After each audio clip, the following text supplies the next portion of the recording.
بسم الله الرحمن الرحيم.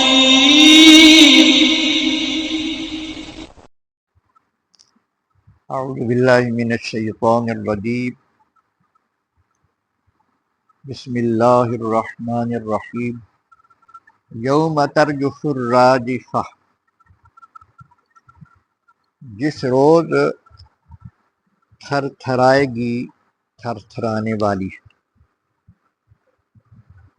تتبعها الرادفہ، اس کے پیچھے ایک اور جھٹکا ہوگا.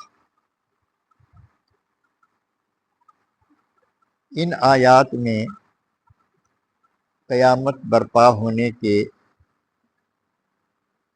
جو طریقہ ہے اور جو اس وقت حالات ہوں گے ان کا بیان ہو رہا ہے. مختلف جگہ پہ سور کا لفظ استعمال ہوا ہے. وہ ایک آلہ ہے جس میں اسرافیل جو ہے وہ پھونک مارے گا، فرشتہ، اور اس کی آواز بہت ہی زبردست اور بہت ہی خوفناک ہو.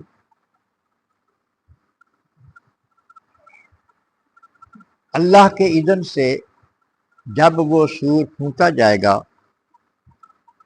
تو ہر چیز کے اندر زلزلہ آ جائے گا. زمین بھی بہت جھٹکوں کے ساتھ ہلتی ہوئی نظر آئے گی، پہاڑ ہلتے ہوئے نظر آئیں گے، درخت جو ہیں وہ اسی طرح ہلتے ہوئے نظر آئیں گے. یعنی ہر چیز، اس کائنات کی جو ہر چیز ہے وہ درم برم ہو جائے گی.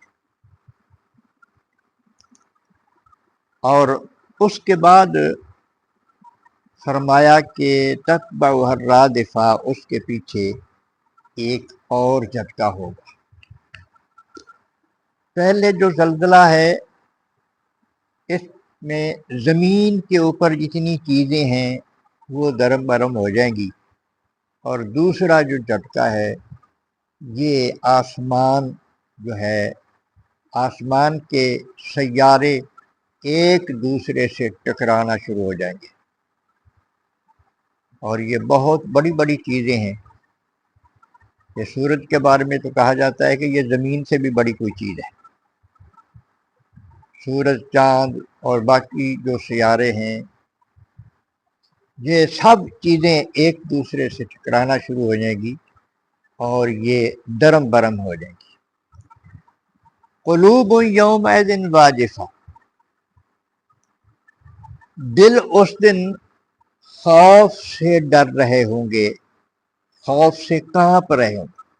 واجفتن، کانپ رہے ہوں گے. دلوں کی یہ حالت ہوگی. ابصارها خاشعہ، اور آنکھیں اس دن جھکی ہوئی ہوں گی خوف کی وجہ سے. آنکھ اوپر نہیں اٹھے گی. یقولون اِنَّا لَمَرْدُودُونَ فِی الْحَافِرَةِ، کافر کہتی ہیں کہ کیا ہم پلٹائے جائیں گے الٹے پاؤں.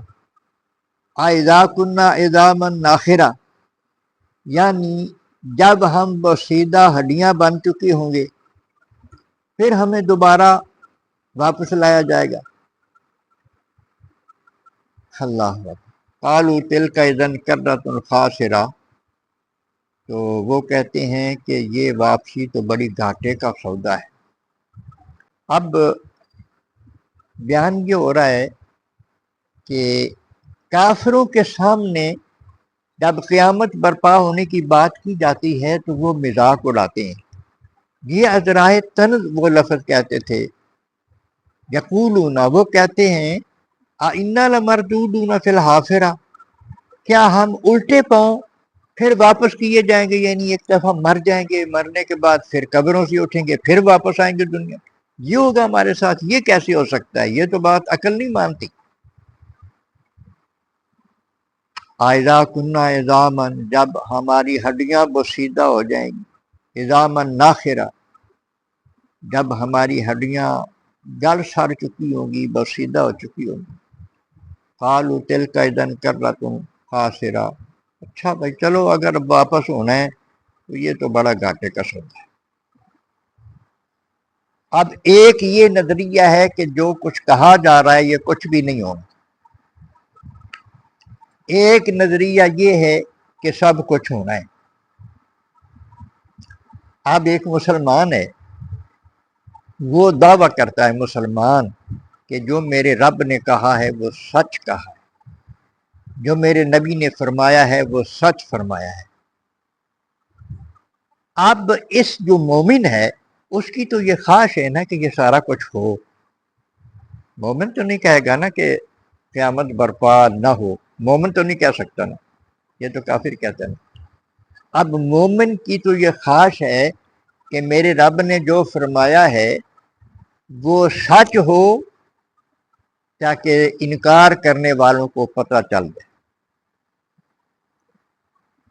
اب جس کا نظریہ یہ ہے کہ یہ سارا کچھ سچ ہے وہ پریشان نہیں ہوگا، اس کو دیکھ کے خوشی ہوگی۔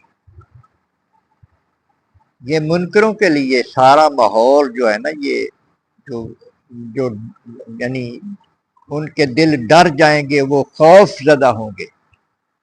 جو اہل ایمان ہیں، مومنین ہیں، اور صالح زندگی بھی صالح اعمال کے ساتھ گزاری ہے، وہ اس چیز کو دیکھ کر وہ کہیں گے کہ جو اللہ نے فرمایا ہے وہ حق ثابت ہو گیا، جو نبی کریم علیہ السلام نے ارشاد فرمایا وہ حق ثابت ہو گیا۔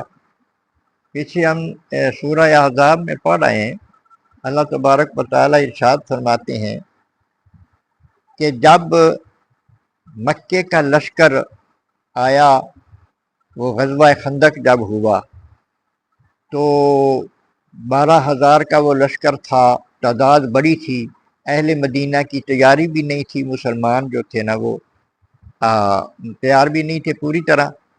بہرحال جب جنگ ان پر مسلط کی گئی تو پھر انہوں نے جنگ لڑی اور ان کو فتح بھی ہوئی۔ تو جب حالات سامنے آئے نا، وہ حالات بڑے خطرناک تھے مسلمانوں کے لیے، حالات بڑے خطرناک تھے مسلمانوں کے لیے۔ باہر سے بھی بڑا لشکر اور اندر سے جن کے ساتھ معاہدہ تھا یہودیوں کے ساتھ، انہوں نے بھی غداری کر دی، وہ ان کے دوسروں کے ساتھ مل گئے۔ تو یہ حالات تو بہت ہی پریشان کن تھے نا، لیکن مومنین یہ کہتے تھے، ایمان والے یہ کہتے تھے کہ یہی تو اللہ نے فرمایا تھا، یہی تو ہمارے نبی نے فرمایا تھا۔ منافق کہتے تھے کہ دیکھا دعوے کامیابیوں کے ہیں، یہاں سے کامیابی ہو سکتی ہے، سوال ہی پیدا نہیں ہوتا، اب مرنا ہی مرنا ہے۔ منافق یہ کہتے تھے۔ مسلمان یہ کہتے تھے کہ جس طرح کے حالات کا ذکر ہوا ہے قرآن مجید میں، وہ حالات اگر آ گئے تو اس کے بعد کامیابی بھی ہماری ہی ہوگی۔ اب یہ حوصلے میں تھے۔ تو اللہ تعالیٰ فرماتا ہے کہ منافقوں کا حال یہ ہے کہ وہ آپ کی طرف اس طرح دیکھتے ہیں جس طرح نزا کی حالت میں کوئی دیکھتا ہے، جس پر خوف طاری ہو موت کا، جیسے وہ دیکھتا ہے جیسے کوئی مر رہا ہو، تو اس یہ مرنے والوں کی طرح دیکھتے ہیں آپ کی طرف۔ اور مومن جی ہے، اللہ فرماتا ہے مومنوں کا ایمان بڑھ گیا، اس لیے کہ وہ کہتے تھے کہ یہ جو حالات، ان کا ذکر ہمارے نبی نے فرمایا تھا کہ اس طرح کے حالات پیدا ہوں گے، تو اسی طرح ہو گیا ہے، اسی طرح کامیابی بھی ہو۔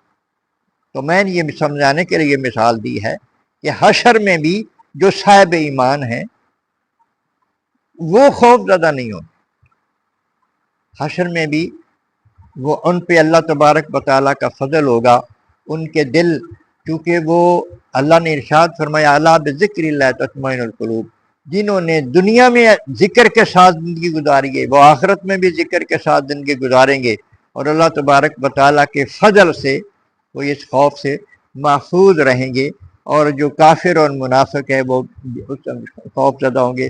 تو اللہ تبارک و تعالیٰ ایک سچا ایماندار بن کے زندگی گزارنے کی توفیق نصیب فرمائے۔